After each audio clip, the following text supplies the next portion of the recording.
How do I define design? I think design is the practical use of art. Every piece has some kind of emotion it evokes in you, or some kind of like feeling that you get from looking at it. So you look at art and you feel a way. You use design to get around in your day-to-day. In the Lab for Team Thinkers program, we bring our young people outside the walls of Bard Graduate Center into New York City. The core values of the program are to see deeply. We look closely at objects. We think critically about them, think about the cultural implications. Today we're presenting our research, and it's such a broad range of topics. So like it could go anywhere from like a spoon to a whole memorial. Enjoying materials and depending on materials, being a materialistic person, not in the like derogatory sort of like you don't care way, but we are all people who love things and love engaging with those things, and that is a part of activism, and that has always been a conduit of it rather than something working against it. My research project was called the Liftware Spoon.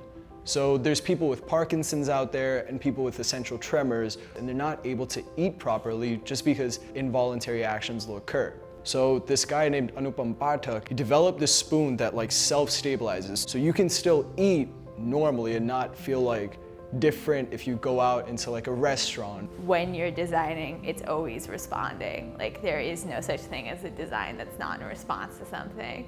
From human-centered design to graphic design, architecture, we do community building with objects. Some of these are theater-based, some of these are writing-based. Like I remember one of the things we had to do, like you had a partner and like you had your hand up and the partner was like following your hand. But I think I understood the point of it. Like it was kind of like to have us like loosen up and like get more comfortable with each other. We've taken a few amazing trips. So one was to Columbia where we visited the architecture school. Another was to the Museum of Art and Design by Columbus Circle. One of the things that we do is we broaden the tools that we use. So for instance, we expose the teens not just to the world of objects, but to all sorts of digital technologies, bringing in the possibility of asking not just new questions about familiar things, but new questions about the new things that are important to these kids. That's where new perspectives come from. Gender, race, sexual orientation, religion. As long as it's diverse, I think that can really help appeal to people. And that was the biggest thing for me. I didn't see anybody that looked like me. And then I saw Grace Jones and I was like, oh wow, they're black and their hair isn't blue, their hair is natural.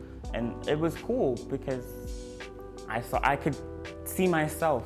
You know, looking closely, challenging broadly is a skill that this institution is teaching me, and I hope that ethos is also something that they incorporate in their practices. I kind of want our young people to just go out into the world and know that they can be cultural change makers, that they are the future. They're the future, they're the next generation that's going to flip the script of the public humanities. I think it's extremely important for any kid to really like be exposed to these kinds of design things because you don't realize how much it impacts your daily life.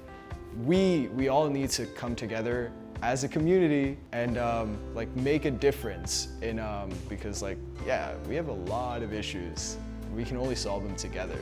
While you can have a problem with like systems that distribute things, we still fundamentally need things. And I think programs like this are a really big part of not just dismissing objects as inherently things that stop change and stop progress, but as something that are a part of both sides of that struggle.